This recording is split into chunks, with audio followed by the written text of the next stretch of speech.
ایک منافق تو ہوتے تھے کہ جو عام ہیں، ان کی زبانوں پر بھی نفاق واضح طور پر ظاہر ہو جاتا تھا، اور ایک قسم کے منافق وہ ہوتے تھے بڑے چاپلوس، چرب زبان، کہ ان کی گفتگو دیکھیے تو وہ تو بڑے مخلص ہیں اور بڑے ہی فداکار ہیں اور بڑے ہی آپ کے ساتھ ان کا تعلق جو ہے وہ نیک نیتی پر مبنی ہے، ان کی زبانیں جو ہیں معلوم ہوتا ہے کہ اس میں تو سب گھی شکر گھلا ہوا ہے، لیکن یہ کہ ان کا کردار انتہائی خراب ہوتا ہے، اور پھر وہ جب واپس جاتے ہیں باتیں کرنے کے بعد یا باتیں بنانے کے بعد تو ان کا کردار جو ہے وہ فساد پر مبنی ہوتا ہے۔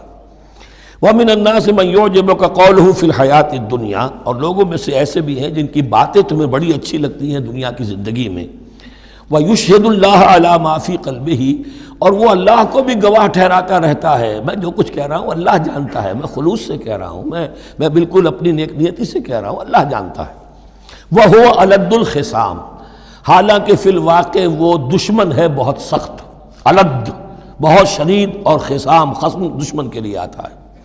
وَإِذَا تَوَلَّى، جب وہ پیٹھ موڑتے جاتا ہے، سعى فِي الْأَرْضِ، اب وہ زمین میں جو بھاگ دوڑ کرتا ہے، لِيُفْسِدَ فِيهَا، اس میں فساد مچائے، وَيُهْلِكَ الْحَرْثَ وَالنَّسْلَ، اور ہلاک کرے، کہیں کسی کی کھیتی جلا دی، کہیں کسی کا کوئی جانور جو ہے وہ ختم کر دیا، مار دیا۔ وَاللَّهُ لَا يُحِبُّ الْفَسَادَ، اللہ تعالیٰ کو فساد بالکل پسند نہیں ہے۔ وَإِذَا قِيلَ لَهُ اتَّقِ اللَّهَ، جب ایسے شخص سے کہا جاتا ہے کہ تو اللہ کا خوف کرو، اللہ سے ڈرو، تم باتیں ایسی کرتے ہو، عمل تمہارا یہ ہو رہا ہے، سوچو تو صحیح۔ أَخَذَتْهُ الْعِزَّةُ بِالْإِثْمِ، تو اس کو اپنی عزت نفس، جھوٹی عزت نفس گناہ پر اور جما دیتی ہے۔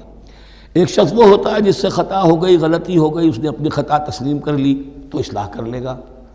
ایک وہ ہے کہ جو کیسے مان لوں میری غلطی ہے، اس کی جھوٹی انا جو ہے اور جو اس کی جھوٹی عزت نفس ہے وہ اسے اور گناہ کے اوپر چپکا دیتی ہے۔ اخذتہ العزت بالاسم، اس کو اور اس پر جامد کر دیتی ہے۔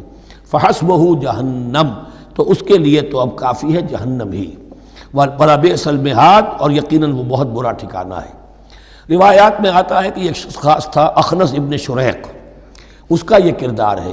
لیکن یہ کہ یہ تو یوں سمجھیے کہ شان نزول کے اعتبار سے یہ بات ٹھیک ہے، اور یہ کہ